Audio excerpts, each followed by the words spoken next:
സുഹൃത്തുക്കളെ, ഇത് മൂക്കോലയുടെ ഉള്ളിൽ കൂടെ ചേലക്കടവ് എന്ന് പറയുന്ന സ്ഥലത്തേക്ക് പോണ ഒരു റോഡാണ്. അവിടെ വന്നപ്പോൾ ഈ ഒരു സ്ഥലം നിങ്ങളൊക്കെ ഒന്ന് കാണിക്കണമെന്ന് എനിക്ക് തോന്നി.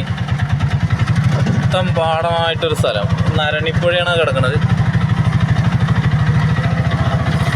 നരണിപ്പുഴ എത്തുന്നതിന് മുമ്പ് റൈറ്റിലേക്കുള്ള വഴിയാണ്. അങ്ങോട്ടൊരു ഓട്ടം കിട്ടിയപ്പോൾ ഞാൻ കാണിക്കണമെന്നേ ഉള്ളൂ.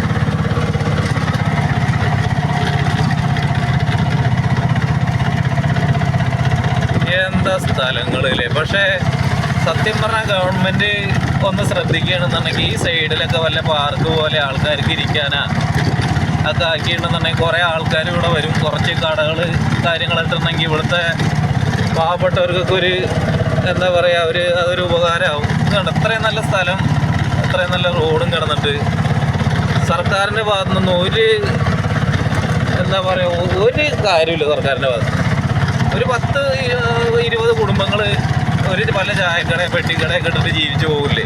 ഇതൊക്കെ സത്യം പറഞ്ഞാൽ ആൾക്കാരുടെ ഇടയിലേക്ക് എത്തിച്ചു കഴിഞ്ഞാൽ നല്ല നല്ല സ്ഥലങ്ങളല്ലേ ഇത്. വന്ന് വൈകുന്നേരങ്ങളിലൊന്ന് വന്ന് കാറ്റ് കൊള്ളാനും ഒരു ചെറിയ എന്തെങ്കിലും നടക്കാനായിരിക്കാനൊക്കെ ആക്കിയിട്ടുണ്ടെന്നുണ്ടെങ്കിൽ ഈ പ്രദേശത്തുകാർ കുറച്ച് പേര് ജീവിച്ചു പോകില്ലേ. എന്തായാലും നല്ലൊരു സ്ഥലമാണ് കേട്ടോ.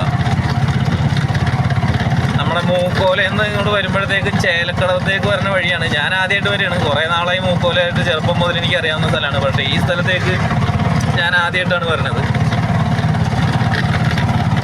നല്ല അടിപൊളിയുണ്ട്, വളരെ നല്ല സ്ഥലം. ഇത് ഇവിടെ മൂക്കോല എരമംഗലം ഇത് ഈ റോഡാണിത്. എന്താ ഇത് ഈ അമ്പലത്തിൻ്റെയൊക്കെ അവിടുന്ന് നമ്മുടെ തൃക്കണ്ഠപുരം വിഷ്ണു ക്ഷേത്രത്തിൻ്റെ അവിടുന്ന് റൈറ്റിലേക്ക് പോണ വഴിയാണ് ഇപ്പോൾ ഞാൻ കാണിച്ചു തന്നത്.